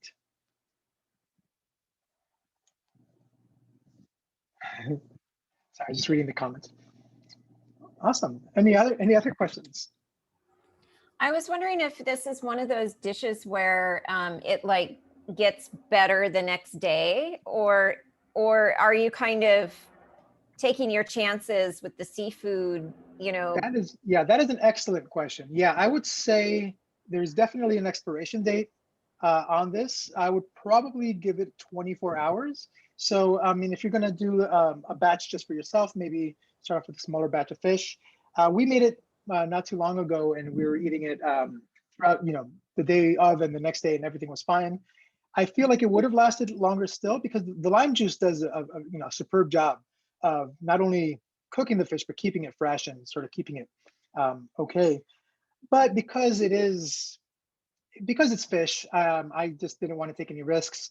Also, because everything is sort of in a marinade, I can just imagine after at the second day or so, some of those things are going to get a little bit soggy, and so it wouldn't be as desirable as I could imagine one fresh bowl as soon as everything is ready. So yeah, I would say the sooner you eat it, the better. But it's okay to wait a little while, just maybe not too long. If I was the food expert, I would know exactly how much time, but I'm not really sure. So just winging it and saying probably next day is fine, but 2 days after, maybe it's done. Okay. Awesome. All right. Any other questions or anything else while I eat my ceviche? Is this normally Sell it. eaten just as poo-poos, or it's not like an actual full meal? Yeah, definitely. So if you are gonna maybe sit down in a more formal setting, I would say that this is sort of like an appetizer dish mostly. So you're starting off maybe a little plate of bread or something like that. The ceviche would be sort of your first entree. I don't know. I mean, it's kind of hard. So if you're looking at like a 3-course meal, probably start off with ceviche and some of the sides, maybe some empanadas or some other yuca fries or any other things that are pretty popular there before moving on to the main dish. On the other hand, I mean, if you like it, you can, there are definitely always options for larger portions for people who want to take that as their main course. And I've done that many times. So that is also something that's true. But more traditionally, I think it's more of just a starter thing instead of a main dish course. All right. Any more questions for Jamal or comments? No, that was so great. It looks so great. Thank you. It's not exactly the demonstration I wanted to give everyone, but hopefully you were able to follow along. Visuals hopefully can help to some extent, but was good. I hope you enjoyed it. Thank you. Thank you all so much. Thank you very much. Wonderful. Thank you. All right. Okay, so thanks, Jamal. You're welcome. Thank you. Our next activity is our rain stick making activity. So let's take another little break. We have I have another quiz video that we can show. Maybe you can go take a break and go get some water or whatever, and come back. I don't know, maybe 5-10 minutes, because we are a little early, so we don't want to be too early, right? In case people want to jump on a little later. So maybe 10 minutes or so. How does that sound, Kim? That sounds good. Okay, I'll put up the quiz. Just a second, I have to get it.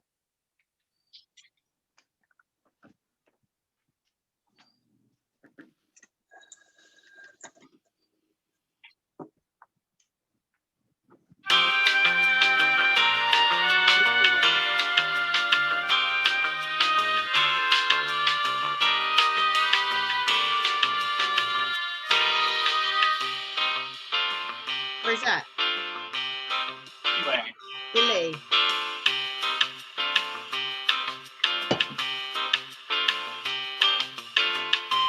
Only one I'm gonna know.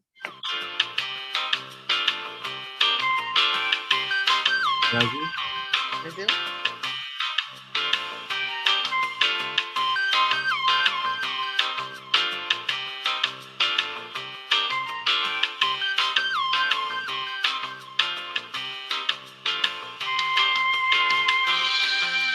Who? Yeah.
That was kind of cool. Yeah, that was really cool. All right.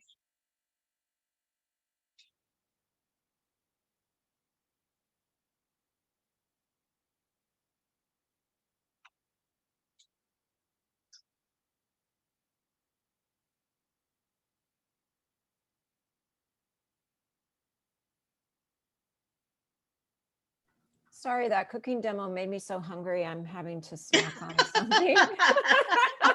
I want to eat ceviche. There's only pretzels though, not ceviche. I know.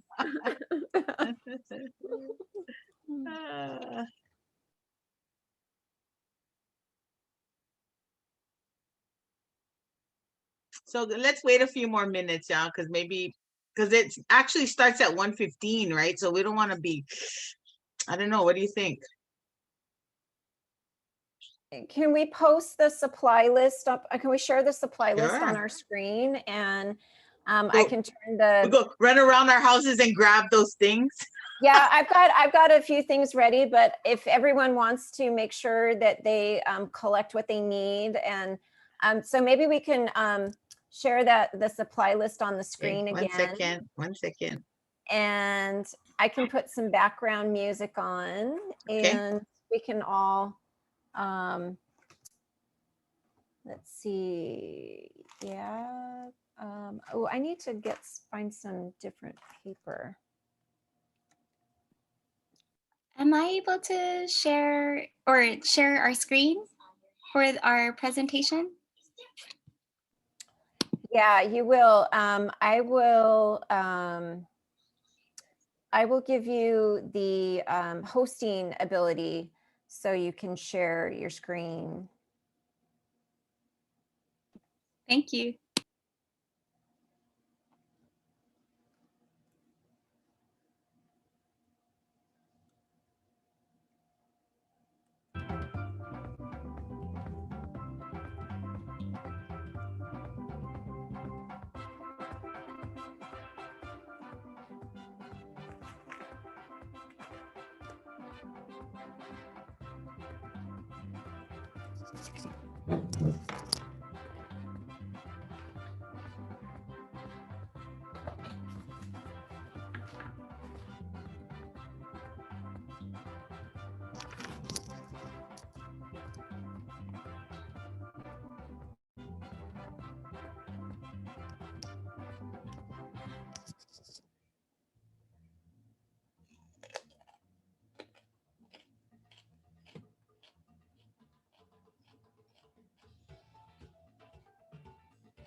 What time are we gonna start? Let's give it another couple of minutes. We don't want to start too early in case people want to join in because our time says 1:15. So yeah, just a couple more minutes, Jill, if that's okay. Sounds good. Everything is going well. Good job, everyone.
Kim, shall we get started?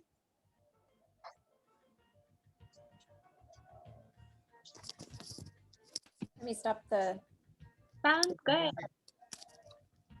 Let me stop the music and give the co-hosting abilities over. Okay.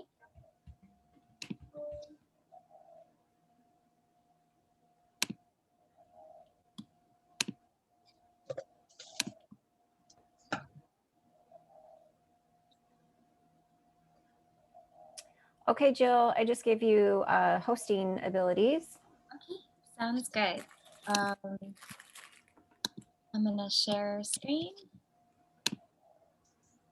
And we're gonna get started. Yes? Yes. Okay. So sorry, my daughter's in the background, so if you hear her, apologies. But thanks for joining us. I'm Jill Terizumi, and along with me, I have. Aloha, my name is Melody Kawano, and we are both academic counselors at HCC. So Yeah, this is actually Melody's idea, so thank you, Melody. And we just wanted to do, we did a little bit of background research on about the rain stick and what types of cultures actually use that in their ceremonies. And so it was really interesting to find. So we just did a little bit of history. So we'll go over that. And then materials, you folks will do another round of making sure you have your materials. And then Melody will walk us through, but we'll do it all together. And then once you get a gist of what we're doing, then we can kind of go over the next step, and you can finish maybe the decoupage or decorating the outside of your rain stick later if you don't want to do it all at one time. So just a little bit of history. So we did do a little background research on the rain stick, and many different types of cultures use the rain stick. And I think it was more to promote harvest or a healthy harvest. And I think many of the cultures back then maybe were going through droughts, and they wanted different ways to encourage the rain to come so that they could have a successful harvest. So we found out that it was made, many different cultures made it differently, but originally it came from dead cactus tubes, and cactus spines were hammered into it. And then they filled the inside with tiny little pebbles. And that is what made the sound of rain when they would move it back and forth. Again, it came from different indigenous groups of people, but I found that it was maybe, or the origins came from, I don't know if I can say it accurately, Daguta? Does anyone want to help me out? From the deserts of northern Chile. I don't know, Kimberly, do you? I'm not a good one to ask. Where'd Emily go? Where'd Emily? And Jamal. Yeah. Diaguita. Diaguita. And Guita. Diaguita. Maybe Diaguita from the deserts of northern Chile. And that's where the origins, that's where they found the origins of this tradition. But different other people of South America, this other group, Guajiro, had been known to shoot arrows in the clouds to pierce them, and that would cause the rain to fall over their crops or over their land. So, and then to this day, we do have other indigenous groups or groups of people that have their own type of rain ceremony. So I got to go to Ko'olave, and we actually did a rain ceremony. We brought water from Oahu, from our backyards, and we actually packaged it and took it to Maui, and then took it on the boat to Ko'olave. And then you can see here they're wearing a kihei, and that was actually dyed in the Ko'olave mud and ocean water. And that is what we wore. And then we got our rainwater and we presented it with a protocol, a intro chant, and then we did the ceremony, and everyone gave their offering. And Kahale is our Native Hawaiian counselor, and she has mentioned that it's truly amazing to see because there, shortly after, the rain clouds actually shifted over, and you could see it starting to move over from Maui to Ko'olave. So that was something that was really amazing to see. So every culture has a different experience with the rain ceremony, or even just using a rain stick. These are the materials we're going to use today. And again, it's more for us to collaborate and share and talk story during this session. So feel free to unmute yourself, and we could do it together and just have a little bit of pilina time together. But if you have a wrapping paper roll, which you could have cut, or toilet paper roll, or just a paper towel roll. I think paper towel roll would be a good size. And then glue it could be any glue, Elmer's, and Melody has tacky, whatever glue, and then scissors, colorful paper, like tissue paper. If you had multicolor, that would be great, or other types of paper, you know, like Melody has the like colored paper, whatever you want to use. And then beads, coins, or actually bought beans, but Melody has rice. So whatever you have, yeah, I think that it would make a different sound depending on what you use. And then aluminum foil, that was just something Melody showed us how to cover the ends, which is maybe you could do layers so the beans don't fall out or the rice doesn't fall out. And then, you know, sorry, we forgot one more thing. If you do have any tape, like I have duct tape or Scotch tape, that was the last thing we forgot. Sorry, we forgot to add that, but that would be something that you could use to secure your beans or rice from falling out. And then I have a rubber band. You think that will work? Rubber band? Yeah, rubber band too, but then maybe tape over that to secure it, right? And then we just don't want it to fall out. And so Ellie and I did this one together. And so she put sequins on it, and we first started with the decoupage. So Melody's gonna show us how to get started with that.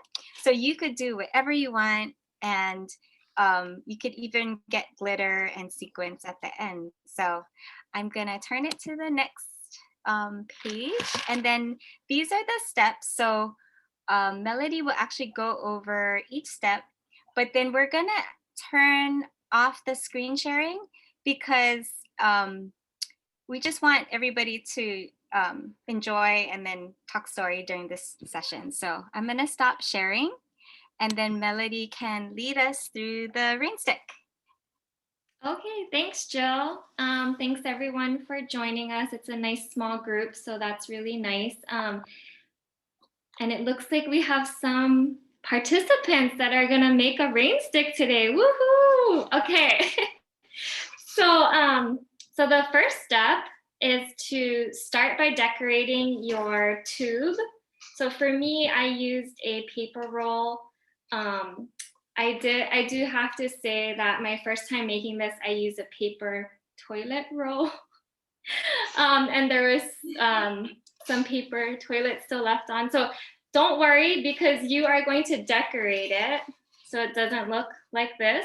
So to get started, just grab your tube, and then we can go ahead and get decorated. So for me, and everyone can do it differently, you can even use like newspaper, you can use magazines, or you can use just your decoupage tissue, and you can just start gluing it on your tube right now. So I'll give you a couple of minutes to kind of do that. Hi. Are you gonna make one with us? Yeah?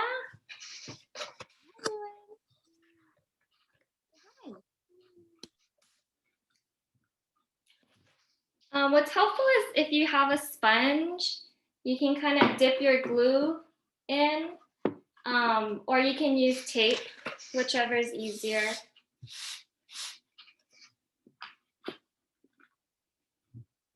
I'm just gluing my tube.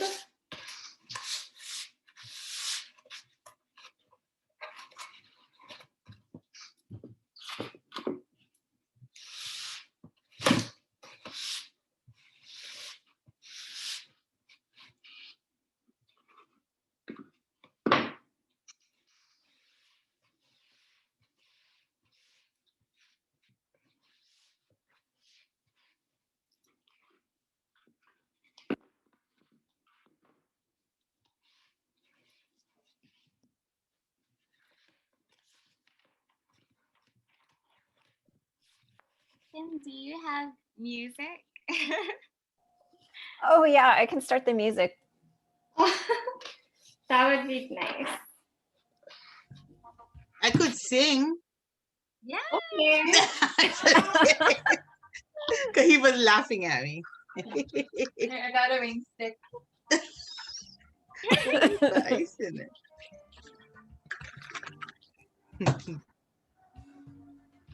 Some tissue paper for me, huh? Eddie? So I actually glued the paper on and then I'm just taping the ends because that's easier. But you can do whatever you want. There's no right or wrong.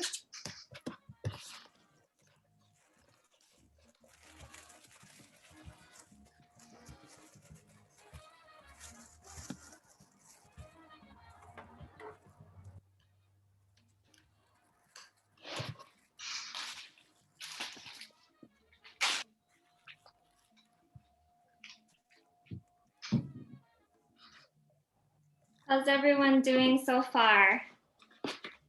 Good? Oh, nice.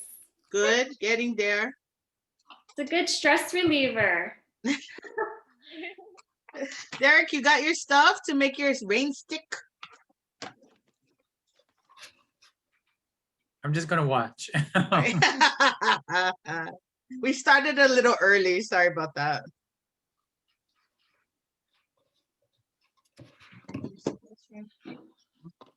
No, that was down for the glitter. Oh. Oh, did someone say they have glitter? I have We have glitter. every I can't say every You can't glitter see of the it. rainbow. Wait, let me turn off my thing. Wait. Very nice. The more color, the better. She says so much effort. Okay, there. There, she wants to show you her glitters. My glitter. Wow. That's a lot of glitter. I know. Danger, danger. Yeah. You can never have enough glitter though. Stop. Don't encourage her. I want the beach. I need to have a Amazon. Or some kind of South America. I have plenty. Ceviche, but the ceviche. Oh. Made you hungry, right? Look at our ceviche. Wow. Did you guys make that? Is that yours? It's a virtual background available on the website. Oh. Have no. I had to change it while they were presenting. I had the ocean one, but if you have windows in your background, it doesn't. Oh yeah, I was wondering what is that blue sky? Because it's pouring rain over here in Kaneohe. Oh, it is? Yeah, it's like pouring.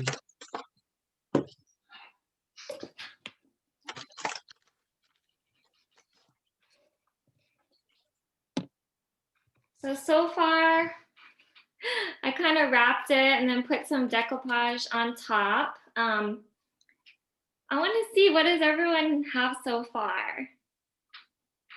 Ooh, very nice. Okay. So Mine's kids, not very colorful. okay, yep, you can use markers and draw prints. Nice, Ellie. Very colorful. People.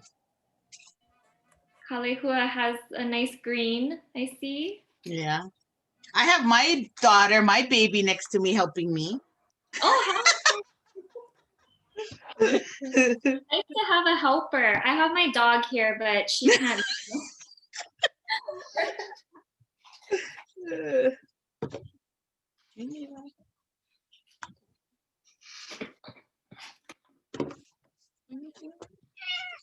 Oh, we got the cat. Did you hear that? I heard the kitty cat. There she is. Hi, Auntie Kim. Hi, kitty kitty. So cute. Derek, have you made a rain stick before? No, I have not. Okay. Yeah. You're gonna make one So later. what are you gonna put inside of it? Oh, so you can put any kind of noisemaker, like if you want to put beans or Oh. I had leftover brown rice, so Okay. you can put that. We have macaroni. Macaroni. Okay. Pretty much anything you have. Anything lying around the house. The sustainability event too. Yeah, everything of ours is recycled. Yes. Okay, wait. Okay, wait. How should I like design? Oh, I have glitter glue. Like a too. swirl, like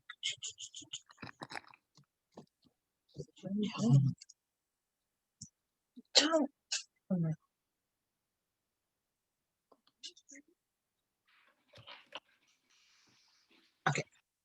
glitter cleaver. Okay, what color glitter should we? Never heard the glue is dripping. So, Kalehua, how are you making the glitter stick? Glue. Okay, that makes sense. Just glue. I What tried kind to make it fancy and like make it a swirl around, but that I don't know, it's not really working. Oh, it is. Okay, it's coming. It's nice now. Okay, I was wondering because I have glitter, but yeah, maybe I'll just dab some glue on that.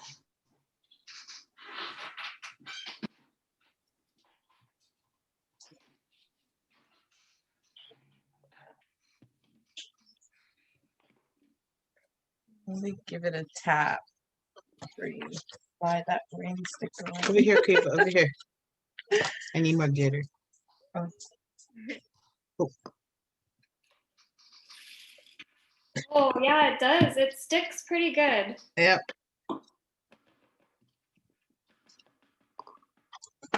Have some. It's a lot of glitter Yeah. in one area. That's gold. Over here, over here. I think something's doing power. Huh?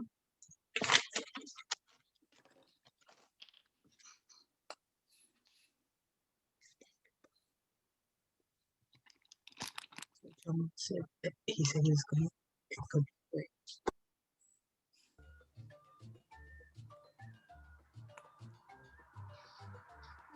How is Haley?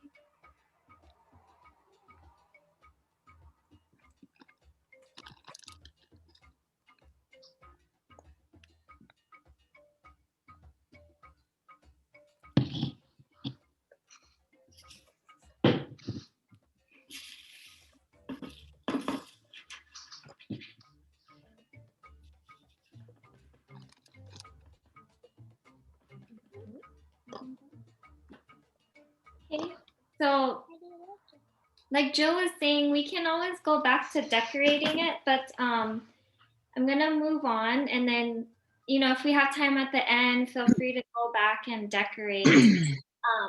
But what you're gonna do next is take a piece of aluminum foil. So I cut it up in a square size. It doesn't have to be too big, but just big enough to cover the end of your tube.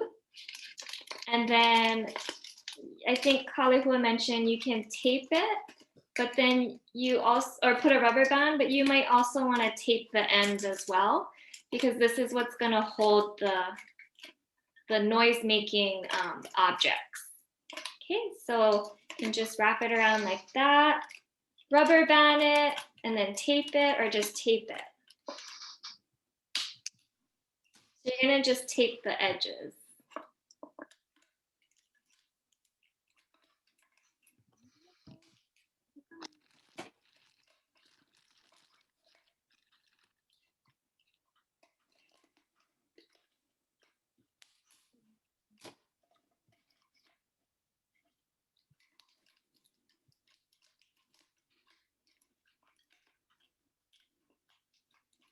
You want to make it secure so nothing falls out. Use airplane mode. Airplane mode.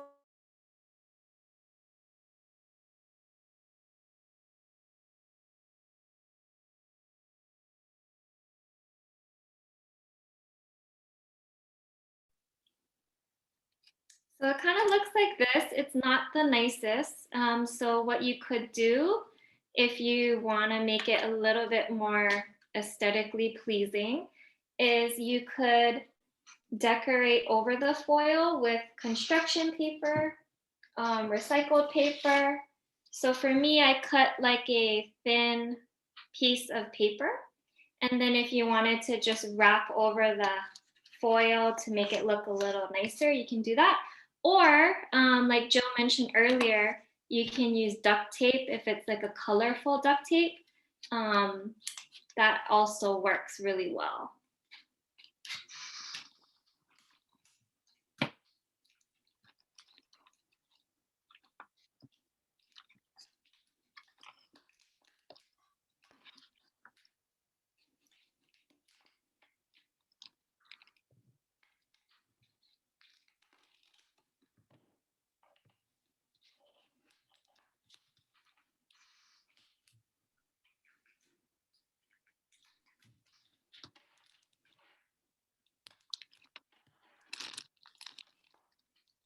So it kind of looks like this instead of foil. But it's up to you. You can do whatever you want.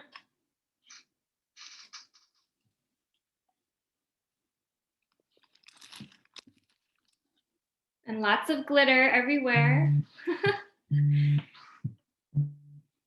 So I'll give you guys a couple minutes to work on that.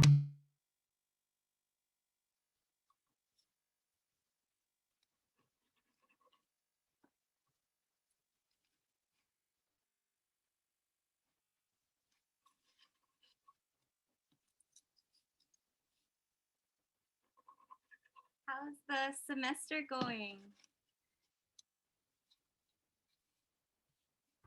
I'm ready for spring break. I know, it's right around the corner.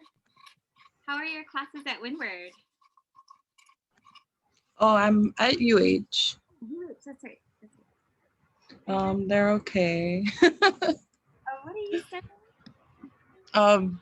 Finance. Everything's online though, right? Yeah, but it's everything is only like once a week for 3 hours. Oh, okay. All my classes. You still feel connected online? I mean, because they do like small groups. Yeah, I don't mind the online classes. At least I don't have to go there every day. That's true. Parking is tough. Yeah. Well, usually I would just catch the bus because it's free. Yeah, they have the U Pass. Yeah. So I would usually just like park at Ala Moana and then catch the bus to UH and then go to work after at Ala Moana. So that's one benefit, right? Yeah. Stuck on the bus in traffic.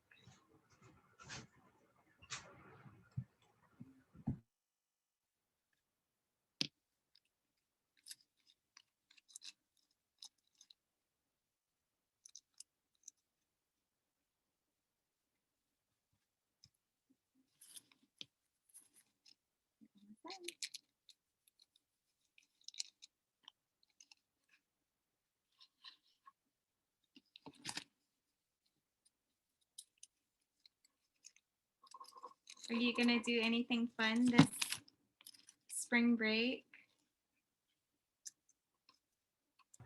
Just work. Work and study for a midterm that's after spring break. What a good student. I know.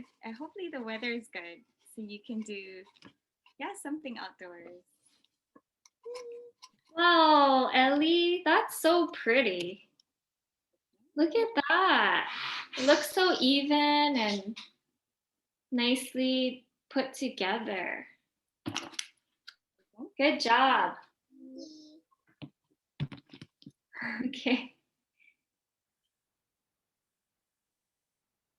What's your favorite subject? You know. My favorite subject is what? Oh, wow. Are you done already? I did. I was muted, so you couldn't even hear my rain stick. No, I had to try to think, oh, how does it sound? That sounds good. So next, you can pour your brown rice into the other side. Oh, I'm sorry. I was ahead of my. You're an overachiever. Yeah. So you can pour your noisemaker in the other side of the tube as much as you want. And then we're gonna close up the other side of the tube with foil. So same thing like you did on the other side. Just tape it up. Good.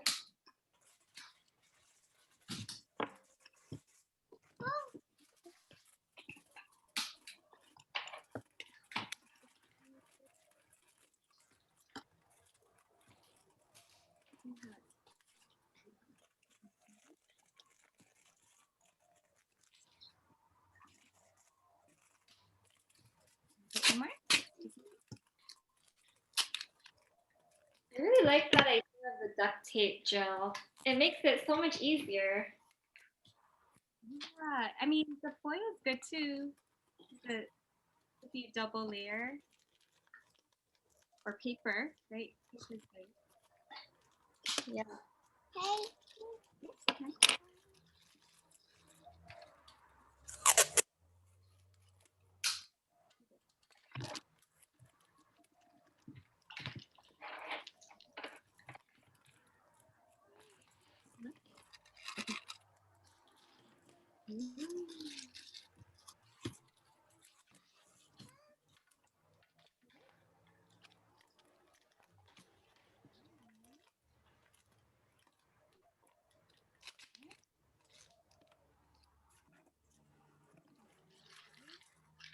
Could we take a picture of everyone's rain stick?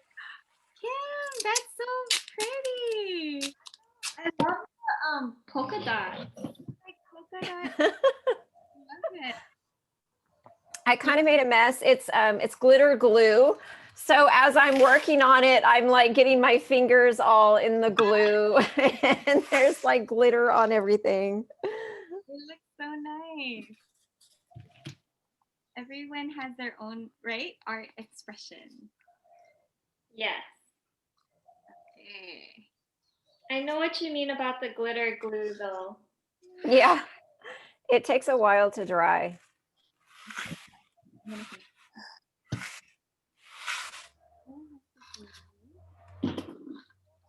Okay, so after you close up the tubes on both sides, you're done.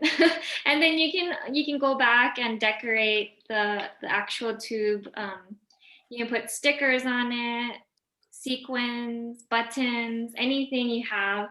And then when everyone's done, we can test it out together to see how it all sounds. And when you're feeling stressed, listen to the sound. We told Melody, I told Melody, this is a stress reliever. So if you keep this by your desk and you know you're having a bad day, just listen to the sound of the rain. Hollywood, do you know how to take a screenshot so we can hold up our rain sticks and take a screenshot? I can take one and send it to her. Okay, cool. Well, thank you, Kahiva. Oh, we can't see yours, Kali, with your background. Okay. It's very ugly. Well, mine's not that attractive either. It's very nice, yours. Yeah, I like yours. Oh, yours looks like it looks like a pickle. A pickle? Where is it? Oh, it's so cute. No, it's not. It's ugly. I can't touch because the glitter glue. I can't. Smile. Wait. Oh, Okay. Sorry, I have to make it full screen so I can take the picture. Okay, take a picture. Oh, wait, it's saying, okay, ready? 1, 2, 3, cheese. Okay, I took like 4. So we're Okay, good. I'll put it up on our board. Okay, let's make the rain stick. So you go left and right. Woo.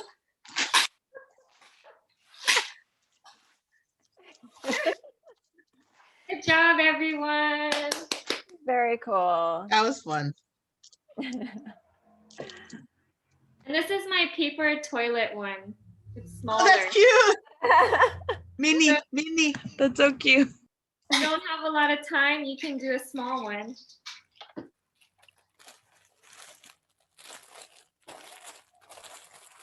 All right, I don't know if anybody else that was joining us created their rain stick, but if you did,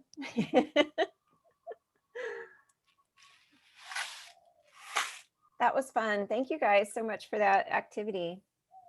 You're welcome. Thanks for having us.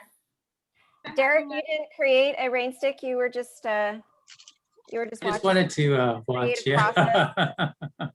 He said next time. He's Next time. gonna make one, right? All right, guys. Well, I think that's it for today. That's all the activities that we had planned. That went by actually really quickly. It really did. That was so fun. That was a nice variety. Yeah. So, Yeah, great job, guys. That was really good.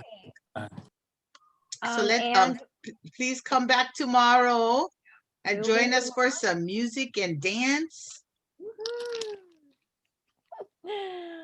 All right. Thanks, everybody. Bye. Adios.